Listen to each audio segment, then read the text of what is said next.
Padre nuestro, aquí estamos una vez más agradecidos porque nos has limpiado y ha sido todo, Señor, por gracia, por medio de la fe en la persona de nuestro Señor Jesucristo, revelado por tu palabra, Señor, y para tu gloria. Por eso te bendecimos y rogamos, Padre, que hoy podamos tener conciencia de aquello que tú haces en nosotros, de aquello que tú hiciste en la persona de Cristo, en su vida santa, en su muerte en la cruz, en su resurrección, de aquello que tú sigues haciendo hoy, Señor, en medio de los tuyos, en medio de tu pueblo, en tu iglesia. Te rogamos, Señor, que tu palabra corra y sea glorificada. Te rogamos, Señor, que el nombre de Cristo sea exaltado y cada uno de nosotros hoy podamos contemplar más de la hermosura de tu santidad, podamos aprender más, Señor, y que lo que aprendamos, Señor, con nuestra mente, con nuestro entendimiento, baje a nuestros corazones, alcance nuestras conciencias, mueva, Señor, nuestros afectos y nuestra voluntad más hacia ti, hacia tus mandatos, hacia tu voluntad, hacia tu servicio y tu adoración. Gracias, Padre, por esta oportunidad maravillosa de estar en tu presencia. Gracias porque nos has dado un lugar donde congregarnos, donde meditar en tu palabra, Señor, donde cantar a la gloria de tu gracia, donde, Señor, edificarnos los unos a los otros en esta santa comunión que nos une en Cristo Jesús y por tu Espíritu. Gracias, Señor, en el nombre precioso de Cristo Jesús te damos gracias. Amén y amén.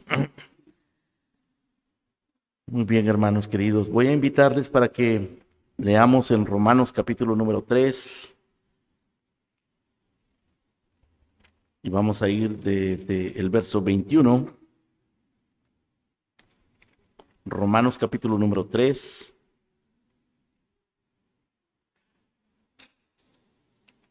Vamos a ir desde el verso 21 y luego vamos a saltarnos al capítulo 4. Y ustedes van a notar que en el capítulo 3 del verso 21 hasta el 31, el apóstol Pablo nos explica lo que es la justificación por fe. Nos habla de los efectos de la fe, lo que él posteriormente le llama la ley de la fe. La ley de la fe. Y luego en el capítulo 4, Pablo nos da dos ilustraciones de cómo actúa esa fe. Nos habla de Abraham y nos pregunta, ¿qué es lo que Abraham halló? Y luego nos habla de David. Dice, miren a David. David habla de la bienaventuranza, de ser justificado por la fe, sin obras.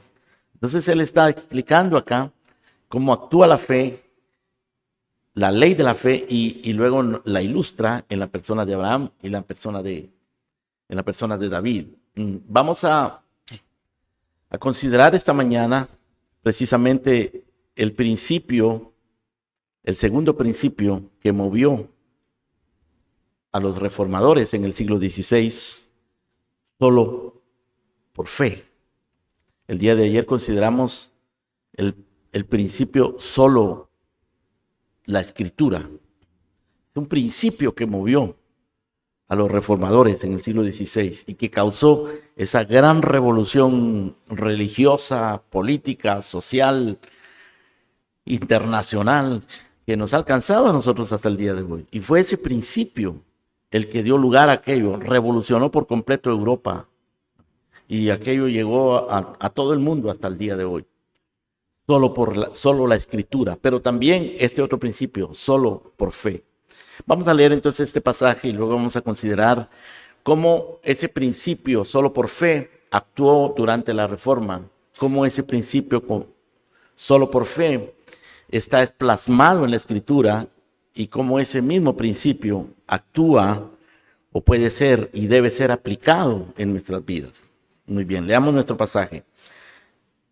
Romanos 3, 21. Dice, pero ahora, aparte de la ley, se ha manifestado la justicia de Dios, testificada por la ley y por los profetas, la justicia de Dios por medio de la fe en Jesucristo, para todos los que creen en Él, porque no hay diferencia por cuanto todos pecaron y están destituidos de la gloria de Dios, siendo justificados gratuitamente por su gracia mediante la redención que es en Cristo Jesús, a quien Dios puso como propiciación por medio de la fe en su sangre para manifestar su justicia, a causa de haber pasado por alto en su paciencia los pecados pasados, con la mira de manifestar en este tiempo su justicia, a fin de que Él sea el justo y el que justifica al que es de la fe de Jesús.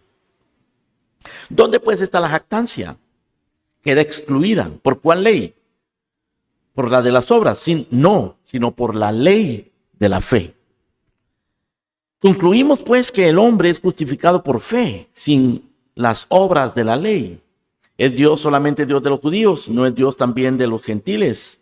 Ciertamente también de los gentiles, porque Dios es uno y el que justificará por la fe a los de la circuncisión y por medio de la fe a los de la incircuncisión. Luego, por la fe invalidamos la ley, en ninguna manera, sino que confirmamos la ley. Ahora, Pablo va a ilustrar lo que habló en la persona de Abraham y en la persona de David. ¿Qué pues diremos que halló Abraham nuestro padre según la carne? Porque si Abraham fue justificado por las obras, tiene de qué gloriarse, pero no para con Dios. Porque, ¿qué dice la Escritura? Creyó Abraham a Dios y le fue contado por justicia. Pero al que obra no se le cuenta el salario como gracia, sino como deuda. Mas al que no obra, sino cree en aquel que justifica al impío, su fe le es contada por justicia. Como también David habla de la bienaventuranza del hombre a quien Dios atribuye justicia sin obras, diciendo, bienaventurados aquellos cuyas iniquidades son perdonadas y cuyos pecados son cubiertos. Bienaventurado el varón a quien el Señor no inculpa de pecado. Amén. El apóstol Pablo enseñó todas estas cosas tan maravillosas y tan claras, porque cuando las leemos con cuidado, cuando las leemos debidamente, nos explican realmente cómo es que Dios salva a los pecadores por medio de la fe gratuitamente por el sacrificio de nuestro Señor Jesucristo como producto de un acto de gracia. Esos no son conceptos difíciles de captar si nosotros los atendemos debidamente. Pero el apóstol Pablo sabía que eso iba a ser pervertido, que esa fe, que esa sencillez iba a ser pervertida. Él dijo, yo sé que después de mi partida se levantarán en medio de vosotros lobos rapaces que no perdonarán el rebaño, y de vosotros mismos se levantarán hombres que hablen cosas perversas para arrastrar detrás de sí a los discípulos. En otras palabras, Pablo estaba diciendo, esto que yo les he enseñado lo van a pervertir. Se van a levantar hombres que van a pervertir esta enseñanza. Cuando hablamos de la reforma, estamos hablando, hermanos, de recuperar una forma que se ha perdido. Reforma significa eso, recuperar la forma. ¿Por qué? Porque esto que Pablo enseñó se deformó, fue corrompido, fue desviado. Esta forma original de la enseñanza apostólica se perdió la forma de las sanas palabras. Aquella forma de doctrina que los apóstoles entregaron a la iglesia se perdió, se deformó. Vino una deforma. De manera que era necesaria una reforma para recuperar la forma de estas palabras sanas. Satanás, el mundo y el pecado siempre han buscado deformar la verdad. Siempre han buscado degradar esta verdad. Después de la muerte de los apóstoles, eso sucedió exactamente. Y por más de 1000 años, después de que los apóstoles murieron, se fue degradando gradualmente la verdad de que solo la Escritura nos ofrece la revelación divina. Y se fue degradando también la verdad de que solo por fe somos salvos. Por eso Dios levantó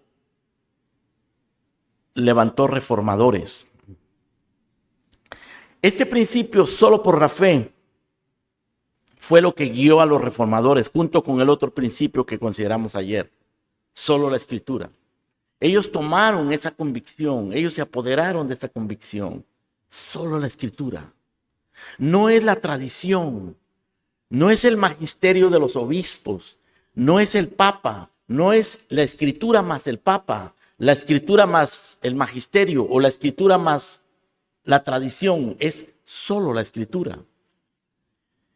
Y hubo hombres antes de los reformadores, antes de Martín Lutero, antes de Calvino y todos esos famosos nombres que nosotros conocemos. Hubo otros menos famosos que pelearon por ese motivo también. Pelearon para recuperar el concepto de que solo la Escritura es nuestra autoridad y el concepto de que solo por la fe somos salvos. Hombres como Pedro Valdo, un francés que se entregó por completo a predicar la Escritura y fue considerado un hereje por la Iglesia Católica.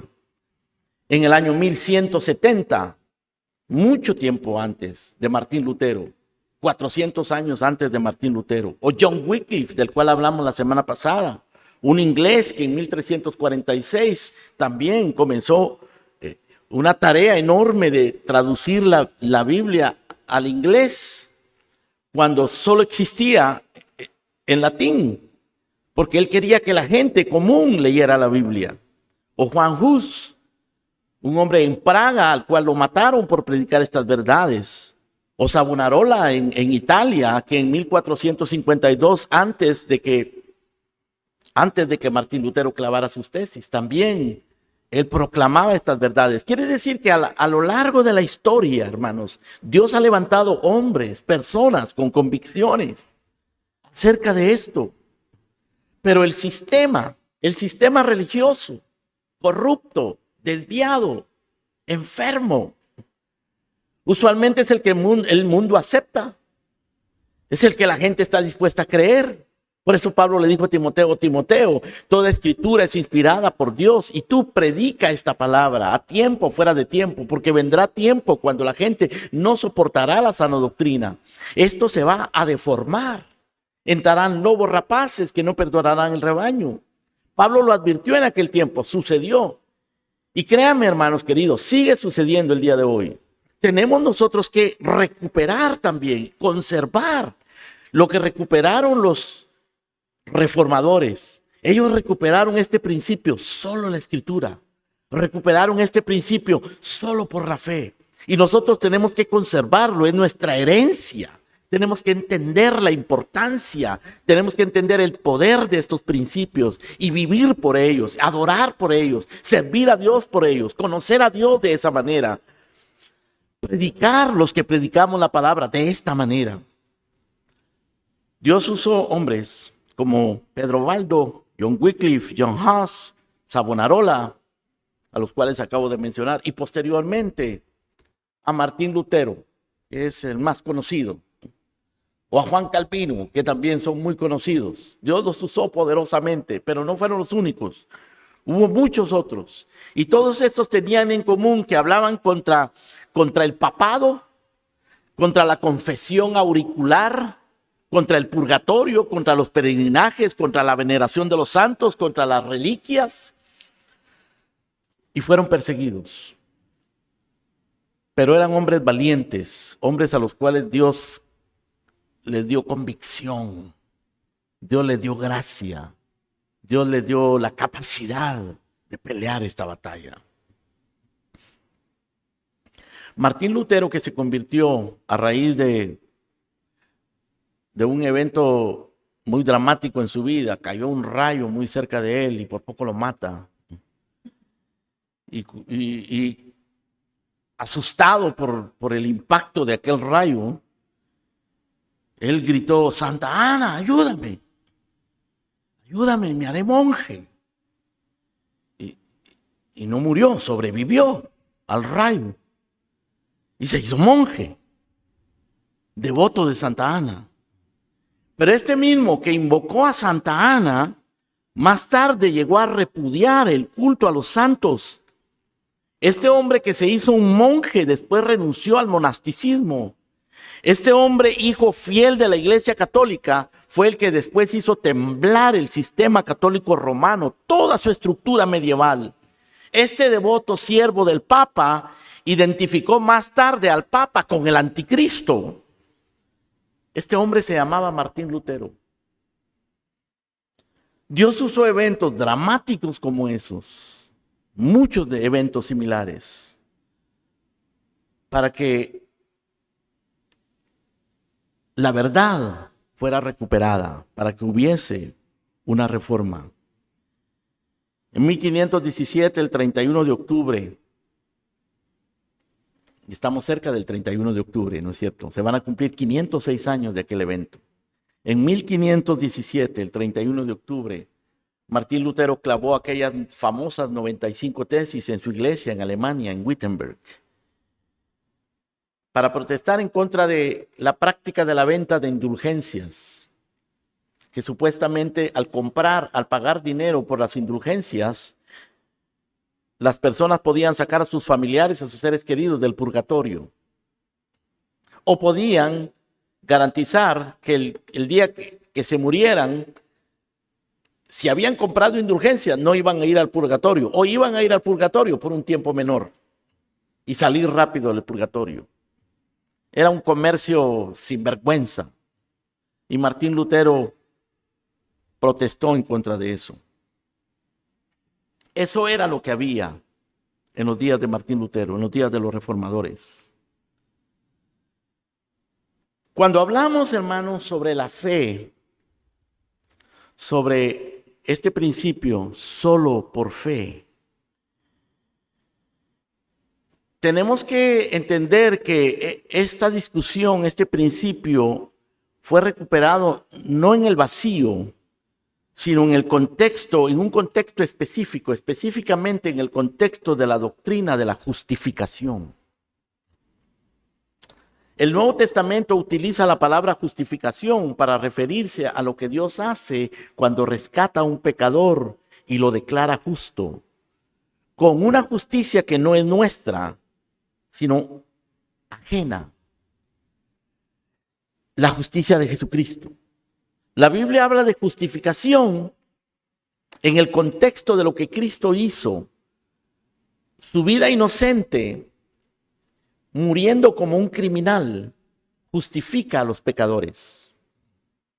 Eso es lo que la Biblia enseña. Los católicos no ven esto así. Los católicos, en los días de Martín Lutero y en nuestros días, hablan de la fe para ser salvo, pero a esa fe le agregan obras. Los reformadores proclamaron solo por la fe. Los católicos proclamaban fe, pero también obras. En el Concilio de Trento, que es uno de los concilios más importantes de la Iglesia Católica y que se realizó para contrarrestar la Reforma, los católicos dicen lo siguiente: si alguien dice que el pecador es justificado solo por fe y que no se requiere que él coopere para obtener la gracia de la justificación y que no es necesario que esté preparado y dispuesto por la acción de su propia voluntad, sea anatema. Es decir, para los católicos, según sus documentos oficiales, solo por la fe es anatema.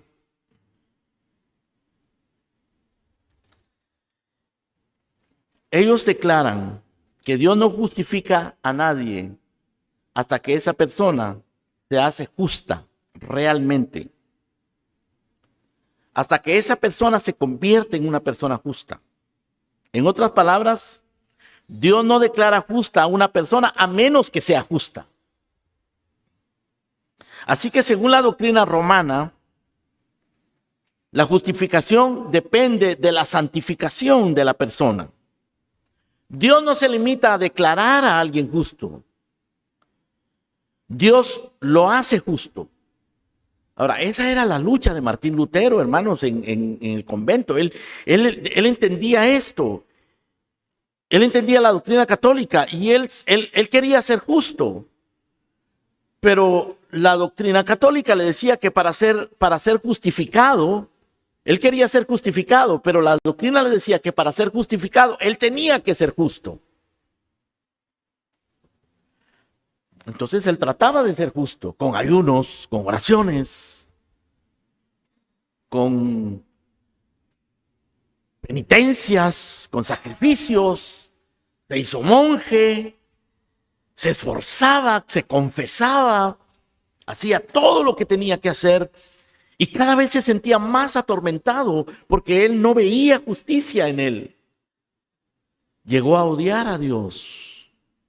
Él decía, este Dios justo, lo odio, porque quiero ser justo. Y él me acusa, y él no encontraba la paz de su conciencia. Hasta que un día él entendió que esa justicia que él buscaba, nunca la iba a encontrar en sí mismo. Esa justicia tenía que recibirla de afuera, gratuitamente. Y leyendo el libro de Romanos, él llegó a entender eso. La teología católica, tanto en aquellos días como en nuestros días, se refiere al crecimiento de la justicia utilizando el término justificación, pero no de la manera bíblica. Ellos utilizan el término justificación en relación con los sacramentos.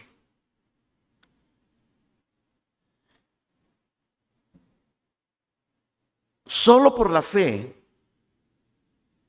no es suficiente para ellos. Solo por la fe es anatema para los católicos romanos. Solo por la fe para los romanos necesita también la Eucaristía, o sea, las misas. Necesita la confesión de pecados. Necesita las penitencias. Necesita las indulgencias. Necesita, si la persona no logra la justicia aquí en la tierra, el purgatorio al morir. La invocación a los santos, la veneración de las reliquias. Todas esas obras, todos esos esfuerzos son requeridos para ser salvo a la manera católica. Por el contrario, los reformadores se levantaron y decían que la justificación es un regalo gratuito que Dios da, solo por la fe. Que la justificación se basa en la justicia de Jesucristo, que es imputada. Imputada significa que Dios nos declara a nosotros justos, aunque no somos justos. Pero somos vistos como justos porque la justicia de Jesucristo nos protege, nos cubre. Dios nos justifica en base no a nuestra justicia, sino a la justicia de Cristo. Es justicia ajena. Los católicos aseguran que para que Dios justifique a alguien tiene que ser justo. Por eso es que la gente, cuando uno les habla, católicos o no católicos, siempre tienen esa idea que les han sembrado desde pequeños, que tienen que ser buenos. Que mientras no hagan cosas tan malas, pueden ser justificados. Y están luchando por encontrar esa justificación. Es algo que ha condicionado la mente de la gente religiosa en nuestros días. Los reformadores proclamaban solo por fe, solo por la fe. A Lutero le enseñaron que los pecadores se salvaban por gracia, que sus obras eran indignas e insuficientes, pero para alcanzar esa gracia tenían que esforzarse y hacer suficientes obras. Una vez que alcanzaban esa gracia podían ser salvos, pero era con obras, fe más obras. Según los católicos, cuando se bautiza a un bebé, ese bebé es regenerado y es hecho justo. Pero ese bebé que es hecho justo no es justificado gratuitamente, no, Dios lo hace justo, pero ese bebé de ahí en adelante tiene que vivir una vida buena, de buenas obras, para que no pierda esa justicia y luchar por esa justicia. Eso es lo que Lutero entendió cuando fue liberado y cuando se rebeló contra la Iglesia Católica. Entendió que la justicia es por la fe. El versículo que acabamos de leer hace un momento dice, porque en el Evangelio la justicia de Dios se revela de fe en fe, porque el justo por la fe vivirá. Por eso es que el pasaje que leímos, hermanos, nosotros acá nos da dos ilustraciones. Nos da la ilustración de Abraham y nos da la ilustración de David. Ahora, después de haber considerado, hermanos, el contexto de lo que sucedió en la Reforma, consideremos lo que dice la Escritura acerca de esta doctrina, de este principio de solo por la fe. Vengan conmigo de nuevo a Romanos capítulo 3, por favor. En el verso 21 que leímos, dice, ahora, aparte de la ley, se ha manifestado la justicia de Dios, testificada por la ley y por los profetas.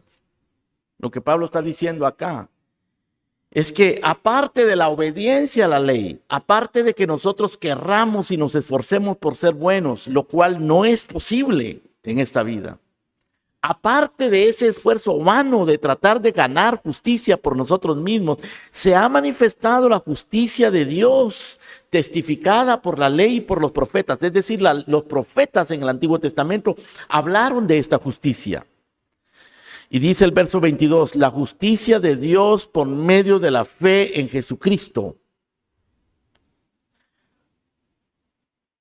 Porque para todos los que creen en Él, porque no hay diferencia. La justicia de Dios por medio de la fe en Jesucristo. Fe en Jesucristo. No sacramentos, no bautismo, no María, no penitencias, no confesión, no purgatorio. Fe en Jesucristo. La justicia de Dios por medio de la fe en Jesucristo. No buenas obras. Fe en Jesucristo. Para todos los que creen en Él, porque no hay diferencia por cuanto todos pecaron y están destituidos de la gloria de Dios. No hay diferencia. María no es diferente a nosotros, el Papa no es diferente a nosotros, los sacerdotes no son diferentes a nosotros, el pastor no es diferente a los miembros de la iglesia. Todos pecamos y estamos destituidos de la gloria de Dios, no hay diferencia. Y ahora, dice Pablo, se ha manifestado la justicia de Dios, testificada por la ley y los profetas, pero no es la justicia que nosotros producimos. Es la justicia de Dios por medio de la fe en Jesucristo. Es la justicia de Jesucristo y que se alcanza por la fe en Jesucristo para todos los que creen en Él, porque todos somos pecadores, no podemos obtenerla por nosotros mismos, de manera que Él nos la tiene que otorgar gratuitamente. Y esto es lo que Pablo dice acá en el verso número 24. Siendo justificados gratuitamente por su gracia, mediante la redención que es en Cristo Jesús, a quien Dios puso como propiciación por medio de la fe en su sangre. Y Pablo sigue explicando, no tenemos el tiempo, hermanos, para explorar todo lo que Pablo dice acá, pero él expande esa explicación. Y en el verso número en el verso número 27, él hace una pregunta. Después de su explicación, dice, ¿dónde está la jactancia? ¿Quién se puede jactar de eso? ¿Quién se puede jactar que es bueno? Aún los salvos, ¿dónde está la jactancia? Y Pablo dice, queda excluida. ¿Por cuál ley? ¿Por la de las obras? ¿Porque ustedes obedecieron? No, sino por la ley de la fe. La ley de la fe excluye la jactancia. Es decir, esto es obra de Dios, es por la fe, por la ley de la fe. Concluimos, pues, dice el verso 28, que el hombre es justificado por la fe sin las obras de la ley. Eso es solo por fe. Concluimos que el hombre es justificado por la fe sin las obras de la ley. Solo por fe. Y en el capítulo 4, como lo dije anteriormente, hermanos, Pablo pregunta, ¿qué pues diremos que halló Abraham, nuestro padre, según la carne? Ahora, ¿quién era Abraham? Abraham era un un hombre idólatra que vivía en Ur de los Caldeos, la misma región donde se levantó la Torre de Babel. Y Dios lo sacó y le dijo, sal de allí, deja tu tierra, deja tu parentela.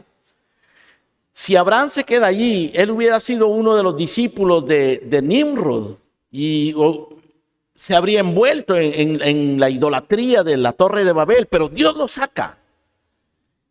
Y Abraham sale y le cree a Dios. Y Pablo pregunta aquí en el verso 1, ¿qué diremos que halló Abraham nuestro padre según la carne? ¿Qué fue lo que halló él cuando Dios lo llamó? ¿Qué encontró Abraham? ¿Qué encontró este hombre idólatra, ignorante, pagano, al cual Dios llamó? ¿Qué es lo que encontró este hombre? Y Pablo explica en el verso 2, si Abraham fue justificado por las obras, tiene que gloriarse, pero no para con Dios. Pero ¿qué dice la Escritura? Creyó Abraham a Dios y le fue contado por justicia.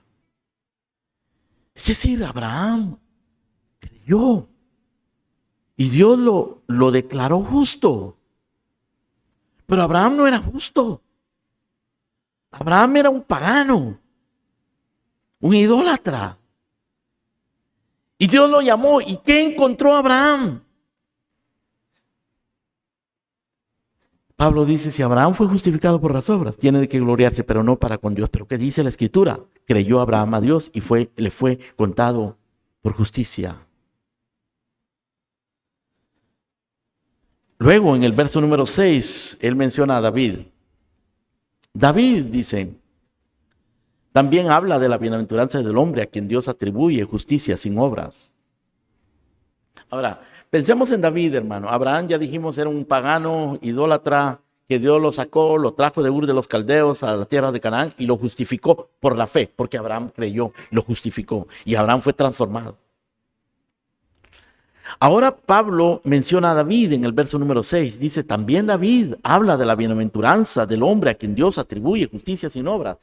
Ahora, ¿qué fue lo que pasó con David? ¿Quién era David? David era el gran rey de Israel, el gran rey David, el dulce cantor de Israel, el hombre conforme al corazón de Dios.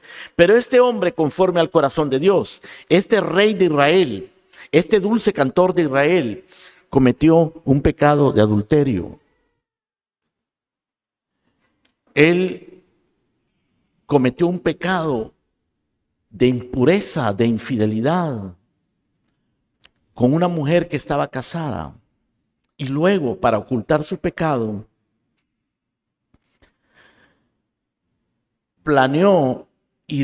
planificó la muerte del marido de esta mujer para que nadie se diera cuenta. Estuvo callado por lo menos 8 meses o 9 meses. Claro, era el rey, nadie podía hablar del tema, pero aquella mujer estaba embarazada, y todo el mundo sabía que estaba embarazada. ¿Ustedes se imaginan lo horrible, lo espantoso que es eso? Lo degradante, el rey David. Uno no quiere pensar esas cosas del rey David, pero eso es lo que está escrito. Y David no se doblegaba. El corazón de David estaba endurecido hasta que Dios envió al profeta Natán a contarle una historia. Natán le dice, había un hombre pobre que solo tenía un corderito y había un hombre rico que tenía todo lo que quería, recibe una visita el hombre rico y mata el corderito del pobre. ¿Qué hay que hacer contra ese rico que mató el corderito del pobre? Y David le dice, mátenlo. Y el profeta le dice, ese hombre eres tú, que lo tienes todo, yo te lo he dado todo. Yo te he bendecido, te he exaltado, te he puesto como rey, tú lo tienes todo y has tomado a una mujer ajena, has pecado contra Dios. Y aquel hombre endurecido, aquel hombre que había pecado, se arrepiente profundamente, sinceramente, verdaderamente y se refugia en las promesas de Dios y es perdonado gratuitamente. Y Pablo lo dice acá. David, verso 6, habla de la bienaventuranza del hombre a quien Dios atribuye justicia sin obras, diciendo, bienaventurados aquellos cuyas iniquidades son perdonadas, cuyos pecados son cubiertos, bienaventurado el varón a quien el Señor no inculpa de pecado. Hermanos, En el Antiguo Testamento Jesucristo no había venido. Y la pregunta es, ¿cómo eran salvos entonces los antiguos testamentarios? ¿Cómo era salva la gente del Antiguo Testamento si Cristo no había venido? Bueno, ellos eran salvos en base a una promesa. Dios hizo un pacto y prometió en base a ese pacto. Ese pacto lo hizo con Abraham en el capítulo 15. Dios hace un pacto con Abraham que consiste en traer animales y partirlos por la mitad, sacarle las entrañas, dejarlos ahí hasta que Dios pasa en medio de los animales como un fuego quemando a aquellos animales. Y Abraham creyó que Dios podía justificarlo de esa manera, una manera extraña de justificar a un hombre. Pero Abraham lo creyó. Abraham creyó que Dios podía justificar matando animales inocentes por su pecado. Y eso era lo que hacían en el templo, en el antiguo Israel, los sacerdotes. El trabajo de los sacerdotes en el templo era matar animales, básicamente. Su trabajo era degollar animales, derramar la sangre de los animales, abrir los animales, sacarle las entrañas, sacarle la grasa. Ese era el trabajo de los sacerdotes. Pero esos animales degollados, esa sangre derramada, esa grasa y esas entrañas, hermano, extraídas de aquellos animales, era un trabajo grotesco, sucio, desagradable. Eso tenía un propósito. Cada vez que un israelita pecaba, tenía que traer un animal, poner la mano sobre la cabeza del animal, confesar su pecado a Dios arrepentido y entregar el animal como un sacrificio por sus pecados. El sacerdote tomaba el animal, lo degollaba, derramaba la sangre, le sacaba las entrañas y lo quemaba en el altar. De esa manera, el pecador era justificado por la fe en la muerte de ese animal, por la fe en la sangre de ese animal, por la fe en lo que el sacerdote estaba haciendo. Pero en realidad, hermano, lo que estaba pasando era que esos pecados no podían ser perdonados por esos animales. Los animales, la sangre de los toros y de los machos cabríos, la sangre de los animales no perdona pecados. Pero esos animales, que tenían que ser animales sanos, perfectos, conforme a lo que Dios había mandado, esos animales tipificaban al Cordero de Dios, a Jesucristo. Y aquella gente, cuando llegaba con sus pecados, con su miseria, con su fracaso, a confesar sus pecados sobre la cabeza de esos animales, y los animales eran sacrificados, estaba manifestando fe en las promesas de Dios, y esas promesas fueron selladas en la cruz del Calvario. Por eso nuestro Señor Jesucristo en la cruz dijo: consumado es. Porque todos aquellos pecados del pasado se hubiesen quedado inútilmente como una ceremonia religiosa si el Señor Jesucristo no hubiese muerto en la cruz. Hubiese sido inútil. Se mataron millones de animales en el Antiguo Testamento. Se derramaron toneladas de sangre en el Antiguo Testamento. Y aquello, traten de imaginar ustedes, hermanos, el templo lleno de sangre, de grasa, de carne quemada, aquella cosa horrible, tipificaba la cruz del Calvario. Tipificaba al Señor Jesucristo muriendo de esa manera grotesca, humillante, degradante, en la que Él murió. Para que hoy nosotros pudiéramos, por la fe, solo por la fe, ser justificados en su vida santa y en su muerte expiatoria. En su muerte por los pecadores.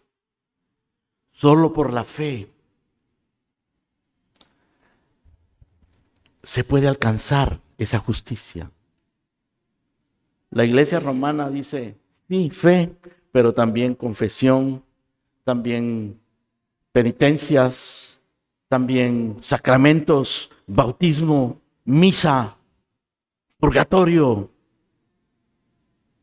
Pero los reformadores dijeron, no, solo por la fe, es por la fe en Jesucristo. La fe Es el único medio por el cual se puede alcanzar la salvación. La fe no justifica. Es Cristo el que justifica. Pero a Cristo solo se le alcanza por la fe. Solo por fe. Él nos justifica con su justicia perfecta. Porque Él nació sin pecado, vivió sin pecado y murió por los pecadores. El justo por los injustos para llevarnos a Dios.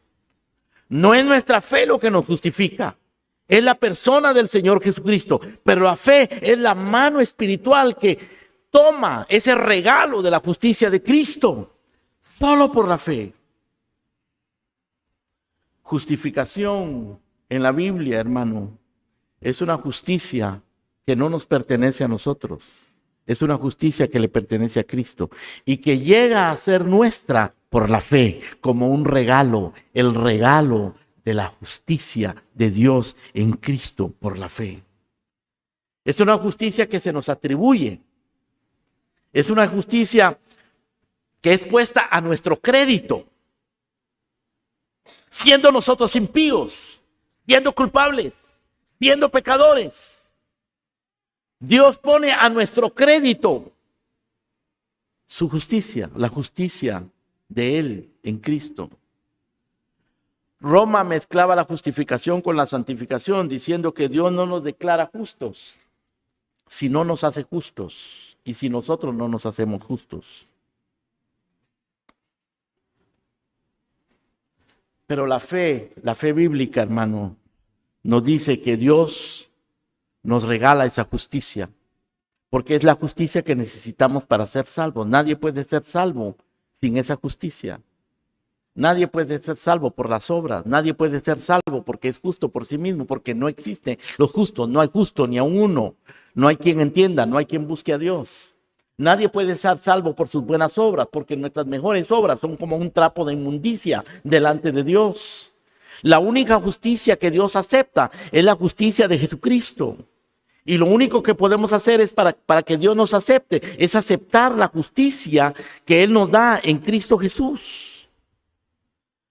Dice Pablo, por tanto es por fe, para que sea por gracia, a fin de que la promesa sea firme para toda su descendencia. Es por fe, para que sea por gracia. La justicia de nuestro Señor Jesucristo. ¿Cómo puede, hermanos, Dios justificar a los impíos, a los culpables? ¿Cómo pudo Dios justificar a Abraham? ¿Cómo pudo Dios justificar a David? ¿Cómo puede justificarte a ti? ¿Cómo puede justificarme a mí? Lo hace por medio de Jesucristo, pero Jesucristo tienes que venir en fe. Tienes que venir reconociendo tu culpa, tu pecado, como llegaban los antiguos, poner tu mano sobre la cabeza del cordero, confesar tu pecado y refugiarte en la sangre que derrama ese cordero. Pero ahora no es un cordero literal, es el cordero de Dios, Jesucristo. Él es el cordero. No hay diferencia. Dice Isaías, todos nosotros somos como suciedad. Todas nuestras justicias como trapo de inmundicia, y caímos todos nosotros como la hoja, y nuestras maldades nos llevaron como el viento. De manera que cuando la Biblia habla de la justificación, es completamente contraria a la manera en que la iglesia romana hablaba de la justificación, a la manera en que los hombres se imaginan la justificación. Cuando la Biblia habla de justificación, está hablando de una declaración legal que Dios emite. Dios emite una declaración legal en base al sacrificio de Jesucristo y nos declara justos. Nos atribuye la justicia de Cristo. Nos da el crédito de la justicia de Cristo para que ya no seamos más deudores, para que ya no seamos más culpables, para que ya no seamos más condenados.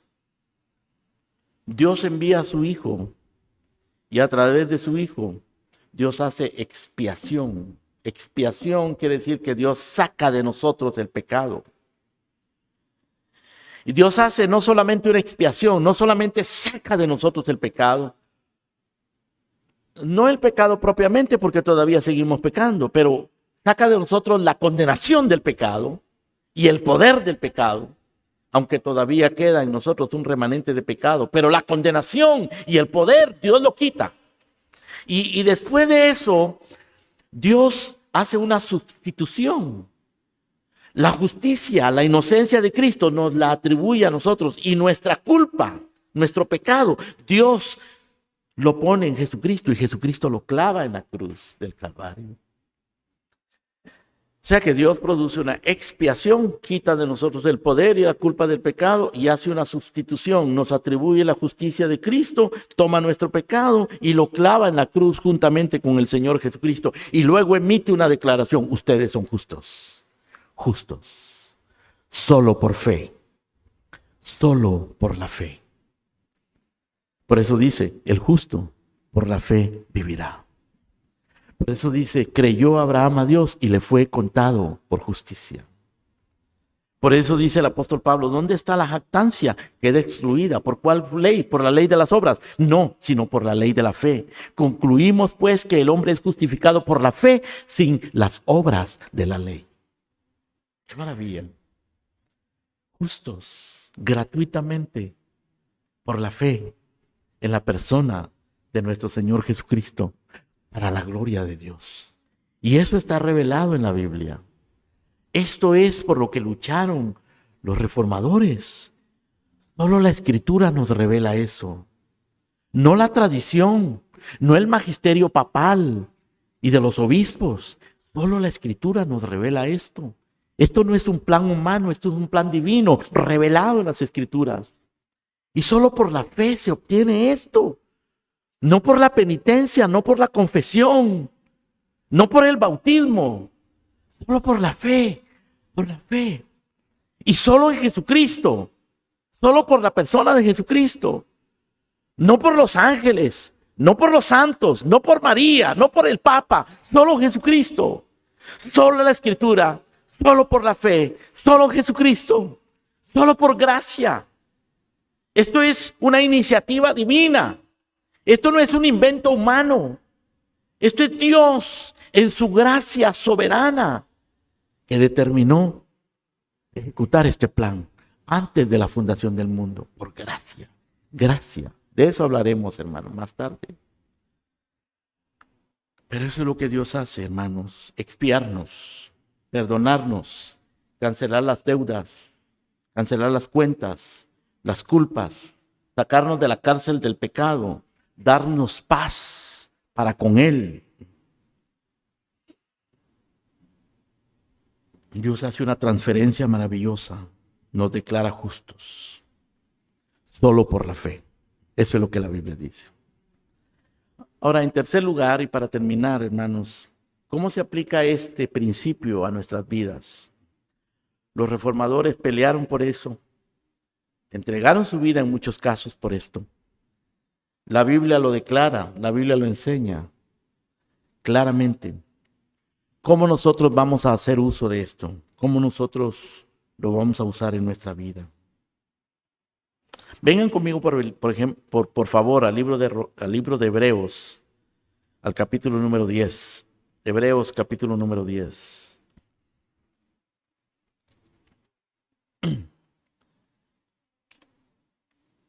En Hebreos 10, el escritor de Hebreos comienza a hablar de la fe y después continúa en el capítulo 11 hablando de la fe. Y nos dice, verso 35, no perdáis pues vuestra confianza, que tiene grande galardón, porque os es necesaria la paciencia para que, habiendo hecho la voluntad de Dios, obtengáis la promesa. Verso 37, porque aún un poquito y el que ha de venir vendrá y no tardará, mas el justo vivirá por la fe. Y si retrocediere no agradará mi alma. Pero nosotros no somos de los que retroceden, sino los que tienen fe para la preservación del alma.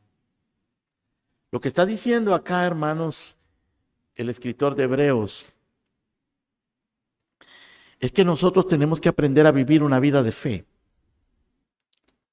Después de que nosotros hemos creído en el Señor Jesucristo y somos justificados, somos llamados a seguir viviendo una vida de fe. El apóstol Pablo dijo, con Cristo estoy juntamente crucificado y ya no vivo yo, mas vive Cristo en mí. Y lo que ahora vivo en la carne, lo vivo en la fe del Hijo de Dios, el cual me amó y se entregó a sí mismo por mí. Cuando Pablo dice lo que ahora vivo en la carne, él está hablando de todo lo que tiene que enfrentar en su vida cotidiana. Todo lo que tenía que enfrentar él como hombre, como predicador, como amigo, como hermano en la iglesia, todo lo que él tenía que enfrentar, al igual que nosotros, tenemos que enfrentar en nuestra vida todas las circunstancias particulares de nuestra vida, como madre, como padre, como trabajador, como pastor, como predicador, o como amigo, como hermano, como empleado, como todo aquello que tenemos que enfrentar en nuestra vida por la fe. Lo que ahora vivo en la carne, dice Pablo, lo vivo en la fe del Hijo de Dios. El justo por la fe vivirá. Si ustedes leen conmigo, por favor, en este capítulo 10 de Hebreos, verso 32, Pablo le habla a estos hermanos. Y obviamente esta gente a la que Pablo le escribe acá, habían sufrido persecuciones por su fe. Escuchen lo que dice. Capítulo 10, verso 32 de Hebreos. Pero traed a la memoria los días pasados en los cuales, después de haber sido iluminados, sostuvisteis gran combate de padecimientos. Por una parte, ciertamente con vituperios y tribulaciones, fuisteis hechos espectáculo, y por otra, llegasteis a ser compañeros de los que estaban en una situación semejante. Y de los presos también os compadecisteis, y el despojo de vuestros bienes sufristeis con gozo, sabiendo que tenéis en vosotros una mejor y perdurable herencia en los cielos. Aquí le está hablando el apóstol Pablo, hermano, a gente que ha sufrido vituperios, o sea, burlas, tribulaciones, fueron hechos espectáculo. Fueron hechos compañeros de los que estaban en una situación semejante, es decir, gente que había sufrido. Y en el verso 34 él agrega, y de los presos también os compadecisteis, y el despojo de vuestros bienes sufristeis con gozo. Pero Pablo les dice algo, hermanos, que hace la diferencia. Porque les dice, sabiendo que tenéis en vosotros una mejor y perdurable herencia en los cielos. Es decir, esta gente sufre burlas, persecución, angustia, cárcel. Eran cristianos como nosotros, que por la gracia de Dios no tenemos que sufrir eso porque vivimos en una sociedad, en una cultura en la que no hemos llegado a eso, pero hay creyentes que lo han vivido y que lo están viviendo en otros lugares, hermanos. Y esta gente lo soportó. Los verdaderos hombres y las verdaderas mujeres de fe, cuando se enfrentan a las circunstancias difíciles, encuentran esta realidad que se encontró aquí. Encuentran que tienen una mejor y perdurable herencia en los cielos, pero eso lo produce la fe. La fe. Apenas antes de venirme para acá, estaba hablando con un matrimonio que sirven al Señor hace muchísimos años. Tienen como 50 años de ser cristianos y desde que yo los conozco, hace como 40 y tantos años, ellos han servido al Señor de una manera persistente, consistente, fiel. Nunca han sido prominentes, él nunca fue predicador, ella nunca fue una gran líder, ninguno de los dos, pero han sido fieles y ahora están pasando por momentos muy, muy difíciles. Y me decía esta hermana, pastor, estos son los momentos en los que uno entiende qué maravilloso es tener fe. Que nuestra fe no es una fe mental, que nuestra fe no es una fe teórica. Estos son los momentos cuando uno se da cuenta que Dios es real en nuestras vidas. De eso está hablando acá el escritor de Hebreos. Eso es lo que experimentaron los reformadores. Eso es lo que ha experimentado el pueblo de Dios siempre. Eso es a lo que Dios nos invita al vivir esta vida de fe. Y Pablo dice, ustedes, o el escritor de Hebreos dice, ustedes han padecido todo esto. y lo han sufrido con gozo, sabiendo que tienen en ustedes una mejor y perdurable herencia en los cielos. No perdáis pues vuestra confianza, que tiene grande galardón, recompensa, porque es necesaria la paciencia para que, habiendo hecho la voluntad de Dios, obtengáis la promesa. Porque aún un poquito, y el que ha de venir vendrá y no tardará, porque el justo por la fe vivirá. Pablo está hablando acá, o el escritor de Hebreos, quien sea, está hablando de gente que tiene fe, que ha sido justificada y que es capaz de enfrentar todo tipo de circunstancias por esa fe.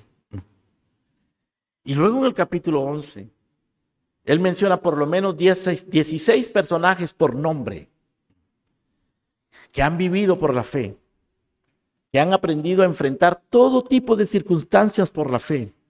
En el versículo número 32 del capítulo 11, escuchen lo que dice Pablo. ¿Y qué más digo? Porque el tiempo me faltaría contando de Gedeón, de Barak, de Sansón, de Jefté, de David, de Samuel, de los profetas.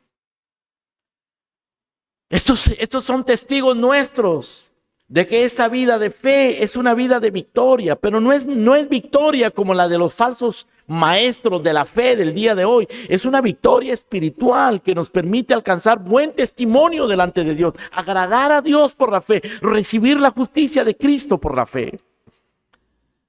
Pablo experimentó eso, Pedro experimentó eso, Juan experimentó eso, y todos estos hombres y mujeres aquí en el capítulo 11 de Hebreos lo experimentaron. Dice en el verso 33 del capítulo 11, por fe conquistaron reinos, hicieron justicia, alcanzaron promesas, taparon bocas de leones, apagaron fuegos impetuosos, evitaron filo de espada, sacaron fuerzas de debilidad, se hicieron fuertes en batalla, pusieron en fuga ejércitos extranjeros. Las mujeres recibieron sus muertos mediante resurrección. Otros fueron atormentados, no aceptando el rescate a fin de obtener mejor resurrección. Otros experimentaron vituperios, azotes, prisiones, cárceles. Fueron apedreados, aserrados, puestos a prueba, muertos a filo de espada. Anduvieron de acá para allá, cubiertos de pieles de ovejas, de cabras, pobres, angustiados, maltratados, de los cuales el mundo no era digno, errando por los desiertos, por los montes, las cuevas, las cavernas.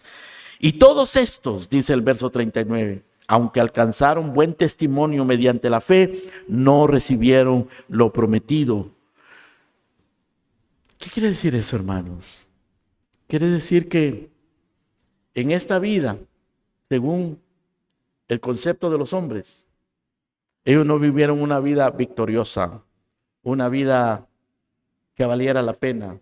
Sufrieron muchos de ellos. Otros alcanzaron reinos, otros alcanzaron promesas, taparon bocas de leones. Es decir, la fe actuó diferente en cada uno de ellos. Pero la promesa eterna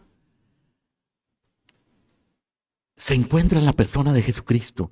Y aquella gente en la antigüedad murió sin ver a Jesucristo.